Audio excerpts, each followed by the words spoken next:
السلام علیکم جی، خوش آمدید۔ آج کا جو ہمارا عنوان ہے، جو ہم نے آج ٹاپک کور کرنا ہے، وہ داستان ہے الف لیلا و لیلا۔ ٹھیک ہے جی، اس کا ترجمہ کیا ہے رتن ناتھ سرشار نے۔ قصہ، کہانی، داستان، یہ سب جو ہے یہ ادب کی قدیم تین اصناف میں سے ایک ہے، کیونکہ سننے اور کہانی کہنے کا ہنر انسانی زندگی اور اس کی سرشت کے ساتھ جڑا ہوا فن ہے۔ تو آج ہم جو پڑھیں گے وہ ہے داستان، جس کی ایک اہم خصوصیت یہ ہے کہ الف لیلا ایک قصہ در قصہ داستان ہے، اور ایک واقعے سے دوسرا واقعہ جنم لیتا ہے، یا ایک واقعے سے دھیان کسی دوسرے واقعے کی طرف چلا جاتا ہے اور قصہ گو اس واقعے کو بیان کرنے لگتا ہے۔ الف لیلا کے بارے میں کہا جاتا ہے کہ یہ داستان اصطلاحاً عربی زبان میں نہیں تھی، بلکہ یہ فارسی کی ایک نایاب کتاب ہزار افسانہ سے ماخوذ ہے۔ تو الف لیلا میں جو تکنیک ہے وہ قصہ در قصہ کی استعمال ہوئی ہے۔ یہ تکنیک ہمیں دنیا کی دوسری داستانوں بالخصوص ویدک عہد کے قصوں میں نظر آتی ہے، اور اس عہد کی بہت سی سنسکرت کتب میں یہ تکنیک نظر آتی ہے۔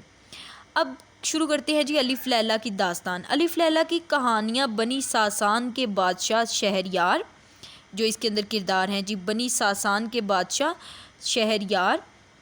اور اس کے چھوٹے بھائی شاہ زمان والی سمرقند کے ساتھ پیش آنے والے ایک نوعیت کے واقعات سے شروع ہوتی ہے، جن میں ان کے حرم کی معزز رانیاں ان کی غیر موجودگی کا فائدہ اٹھا کر سیاہ فام غلاموں کے ساتھ بدفعلی کا ارتکاب کرتی ہیں، جس سے یہ دونوں بھائی جو ہیں وہ دل برداشتہ ہو کر جو ہے وہ اکٹھے سفر کرتے ہیں۔ پھر سمندر کے کنارے پر ایک جگہ پہنچتے ہیں تو دیو اور اس کے پاس قید خوبصورت لڑکی کا واقعہ پیش آتا ہے۔ دیو جن جو ہوتا ہے وہ اس لڑکی کو اٹھا کر لے آتا ہے اور ایک صندوق میں بند کر کے سمندر کے اندر چھپا دیتا ہے، اور وہ اسے روزانہ کچھ دیر کے لیے جو ہے وہ آزاد کرتا ہے، اور وہ اس موقع کا فائدہ اٹھا کر لوگوں سے ملتی ہے۔ یہ دونوں بھائی بھی جب یہ جاتے ہیں تو وہ ان سے یہی کہتی ہے۔ تو یہ داستان جو ہے یہ دراصل اپنے اسلوب کے اعتبار سے بیانیہ کی صفت میں شمار ہوتی ہے، اور اس کے بیانیہ کا سارا حسن جو ہے وہ اس کے اندر چھپے سسپینس، تجسس کے ساتھ جڑا ہوا ہے، جو کہ اس کو بہت خوبصورت بناتی ہے۔ اس داستان کی خصوصیات میں جو ہے وہ ایک طلسماتی شان و شوکت اور ہیبت ناکی جو ہے وہ بھی اس کی خصوصیات میں اہم خصوصیت ہے۔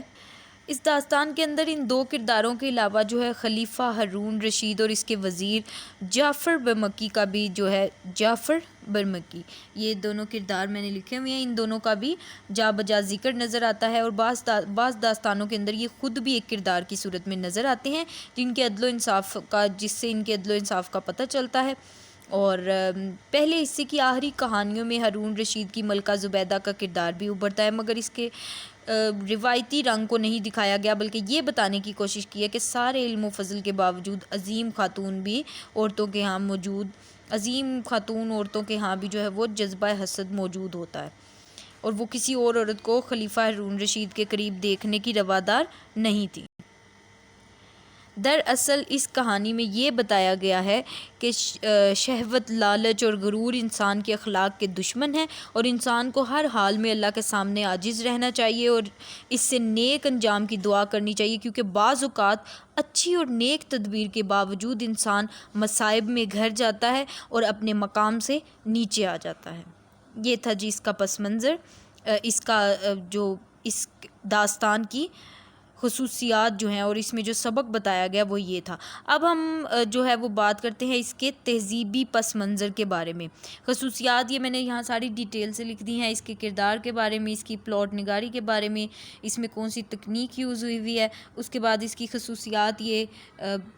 چاروں میں نے لکھ دی ہیں، پانچوں۔ اب ہم بات کریں گے اس کے تہذیبی پس منظر کے حوالے سے۔ تہذیبی پس منظر الف لیلا داستان کے اندر کیا ہے؟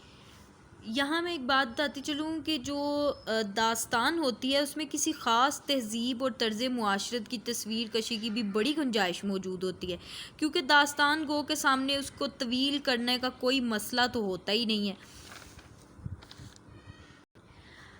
الف لیلا کے اندر ہمیں جو ہے وہ دوسری تہذیبوں کا، جو دوسری تہذیبوں سے تعلق رکھنے والے کردار، جیسے شہزادی ابریزہ جو یونان کے بادشاہ ہردوب کی بیٹی ہے، اور قسطنطنیہ کے بادشاہ کی بیٹی صفیہ،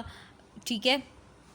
ادھر سے ہمیں کس کی، یونان کی تہذیب کا پتہ چلتا ہے۔ پھر الف لیلا میں اصلیت کا رنگ اس عہد کی تہذیب اور معاشرت کی جو ہے وہ نقشہ نگاری کے سبب بھی پیدا ہوا ہے۔ اس کے حقیقی کردار جیسے ہارون رشید اور اس کا وزیر جعفر برمکی وغیرہ ہیں، اور جب جمال اور 3 لڑکیوں کی کہانی بھی اسی کے اندر ہمیں ملتی ہے، جب لڑکی بازار سے خریداری کرتی ہے اور جمال کے ٹوکرے میں رکھی چلی جاتی ہے، تو اس میں پھر ہمیں بغداد کے بازار کی بھی جھلک دکھائی دیتی ہے۔ وادی نیل کی تہذیب میں سرائے کی بڑی اہمیت ہے، کیونکہ دور دراز کے سفر گھوڑوں پر ہوتا اور مسافر ان سراؤں میں قیام کرتے، گھوڑوں کو تازہ دم کرتے، رات بسر کرتے اور اگلے پڑاؤ کی طرف چل پڑتے۔ الف لیلا میں سرائے کی اندرونی تصویر کشی موجود نہیں، مگر ساحل، ملاح اور کشتی کا ذکر ایک سے زائد بار ہے، اور شہر کی فصیل اور اس کے دروازوں کا بھی ذکر ملتا ہے، جو کہ رات کے وقت بند ہو جاتے اور باہر سے آنے والے مسافر جو ہیں وہ صبح تک کا انتظار کرتے اور رات باہر ہی گزارتے۔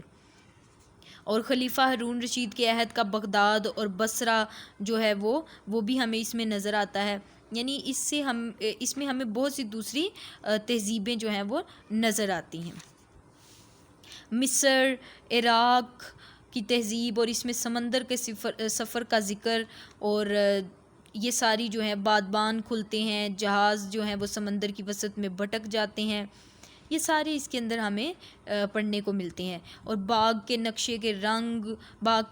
اور رنگ سے خلیفہ ہارون رشید کے جمالیاتی ذوق اور طرز تعمیر کے ساتھ لگاؤ کا بھی پتہ چلتا ہے کہ اس دور کے لوگ جو تھے تہذیبی حوالے سے کتنے ترقی یافتہ تھے، اور زندگی کے حسن سے لطف اندوز ہونے کا سلیقہ اور ذوق ان کے پاس موجود تھا۔ اور ابریزہ کی جو بہادری کی مثال ہے، اس سے یونان کے بادشاہ کی بیٹی اور اس کی شجاعت اور بہادری جو ہے، اس سے ہمیں جو ہے پتہ چلتا ہے کہ وہ لوگ جو ہیں وہ کس طرح، یونان کی تہذیب کے بارے میں ہمیں پتہ چلتا ہے۔ اور اس کے علاوہ جو ہے یہ سب رنگ ایک خاص عہد کی معاشرت کے ساتھ جڑے ہیں، جو بادشاہت سے ملتا جلتا نظام تھا اور بادشاہ کی زبان سے نکلا ہوا ہر لفظ قانون تھا۔ یہ ساری جی ہمیں اس کے اندر ڈیٹیل ملتی ہے الف لیلا داستان کے اندر، جس کا ترجمہ کیا ہے رتن ناتھ سرچار نے۔ اس کے میں نے کی پوائنٹس آپ کو اس طرح سامنے لکھ دیے ہیں تاکہ آپ کو کوئی مشکل نہ ہو اس کو پڑھنے میں، یاد کرنے میں۔ یہ پوائنٹس آپ ذہن میں رکھ کے اپنا پیپر خود سے حل کر سکتے ہیں۔ ملتے ہیں اگلی ویڈیو میں، تب تک کے لیے خدا حافظ۔